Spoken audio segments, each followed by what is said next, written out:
Water is the quiet assumption of modern life. You turn a tap, you fill a glass, you flush a toilet, no ceremony, no thought. Civilization runs on the unspoken belief that when we ask for water, it will appear. But what happens when it doesn't? Not a drought, not a hosepipe ban, not a temporary shortage. What happens when a country, an entire nation, simply runs out? No reservoirs, aquifers pumped to dust, rivers reduced to memory, hospitals without sterilization, cities without sanitation, power plants without cooling. We've seen warnings of this before.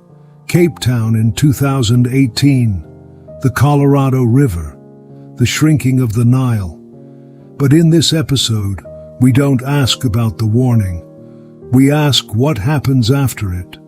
This is Parallel. And in today's episode, what if a country runs out of water? Parallel takes one what if and follows it wherever it leads. Like and subscribe if you want to come with us. Let's begin. The numbers stopped making sense 3 weeks ago. I recalibrated the sensors twice, called in a second team. Same result. Reservoir capacity, 0.8%. The dashboard still says we have water. Technically, that's true. But what's left isn't a reservoir. It's a puddle inside a bowl of cracked concrete. I stand on the dam wall and look down at what used to be our lifeline. 10 years ago this was blue. Fishing boats, children jumping from the rocks, tourists. Now there's just mud and silence. The city below still believes it will come back. They always do. They believe it right up until the morning the taps stop. And when that morning comes, no one blames the rain. They come looking for people like me. Water doesn't disappear overnight. It retreats slowly, quietly, until one day it isn't there. The mechanism is always some version of the same story. More people, more heat, more demand, and less rain. Agriculture is the largest piece of this. Roughly 70% of the world's fresh water goes not into homes or hospitals, but into fields. Crops like rice, almonds, and cotton consume staggering quantities of water. Entire river systems have been rerouted, drained, and exhausted in their service. The Aral Sea was once the fourth largest lake on Earth.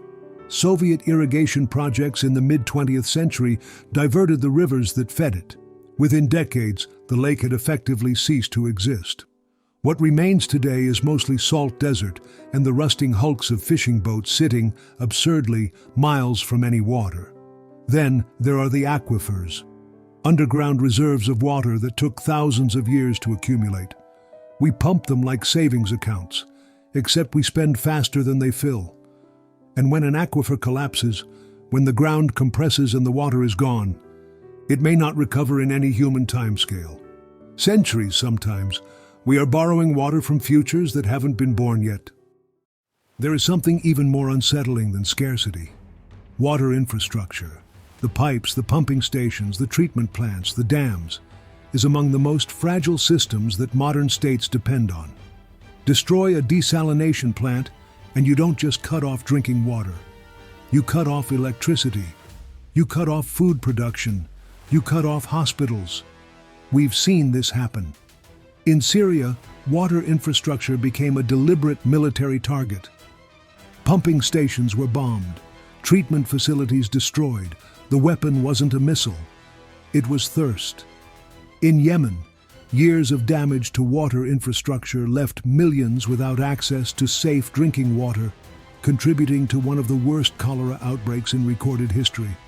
And today, analysts who study conflict in arid regions watch desalination facilities the way Cold War strategists once watched missile silos.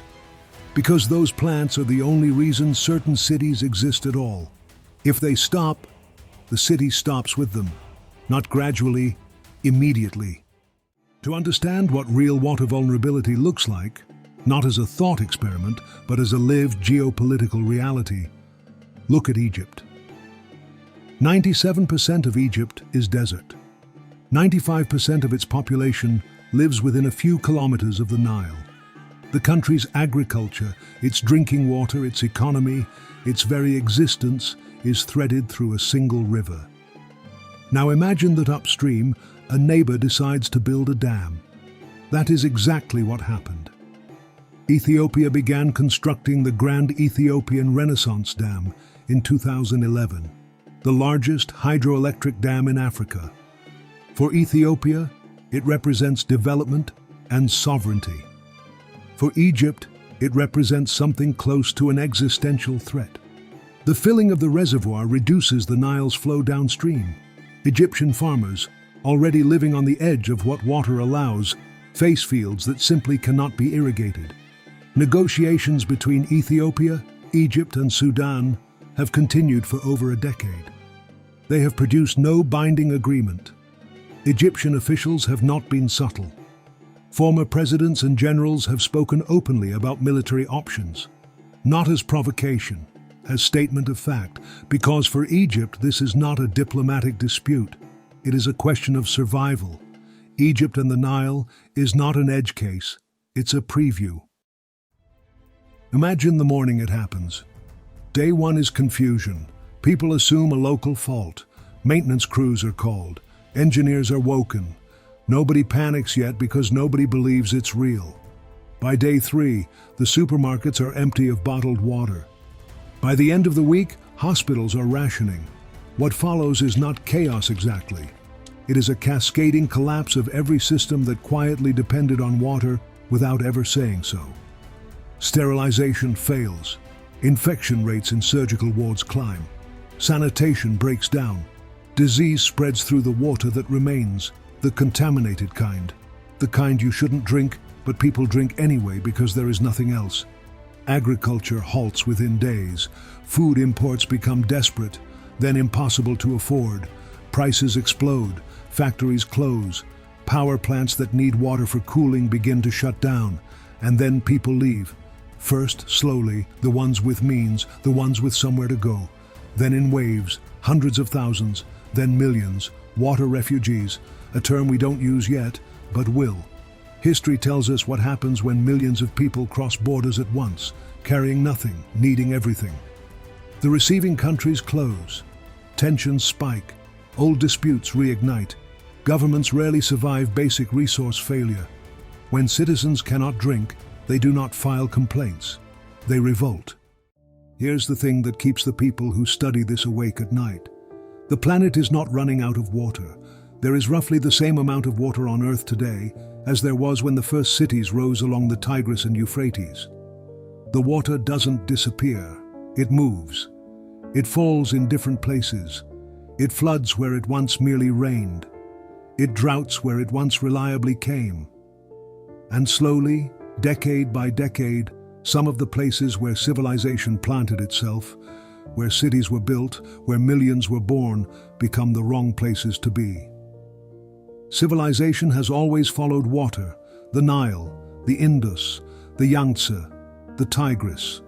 Every great city, every empire, every cradle of human culture was built where the water was. The question of the coming century is not whether we can find the water. It is whether we can move fast enough to follow it, and whether we can do that without fighting for what's left. The engineer is still standing on that dam wall. The city below still has water. For now. The dashboard still says 0.8%. Somewhere in that city, someone just turned on a tap. Water came out. It always does. Until it doesn't. This was Parallel. If the question stayed with you, you're one of us. Like and subscribe and we'll see you in the next What If.